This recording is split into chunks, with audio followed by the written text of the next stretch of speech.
pode ter carta de correção para a CFLP?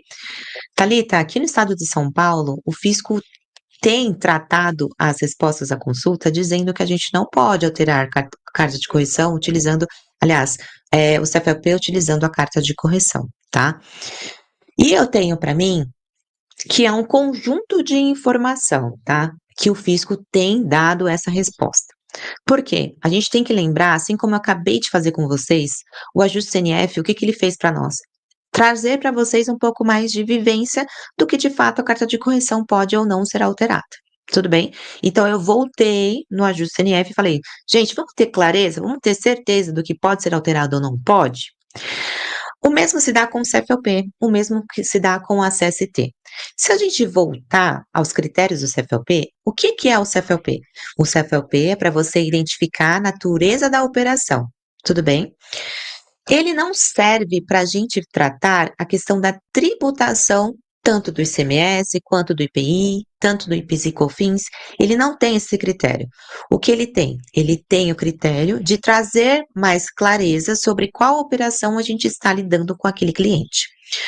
Já a CST, ela representa de fato a tributação da operação, ou seja, se ela é uma operação com incidência, se ela é uma operação suspensa, se ela é uma operação com diferimento, então é a CST que vai representar a tributação. Tudo bem?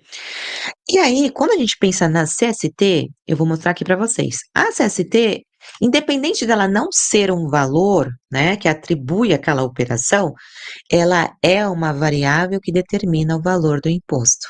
Concordam comigo? Então, a CST, de fato, não concordo que deve ser emitido carta de correção.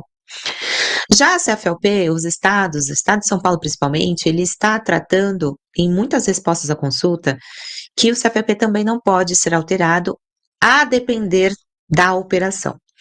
E eu tenho para mim que ele tem respondido isso porque ele atrela a CST utilizada, tá?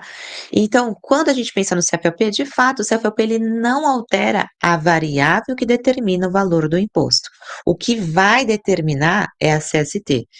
Só que o fisco, o que o Estado de São Paulo está fazendo? Ele está entendendo que se eu utilizo, por exemplo, aqui no Estado de São Paulo, vou dar um exemplo, uma remessa de conserto, ela é não incidente, tudo bem? Não incidente, a CST é 41. Se ele permitir o contribuinte fazer uma carta de correção perante a CFLP, o que vai acontecer? Consequentemente, a gente vai ter alteração também da CST.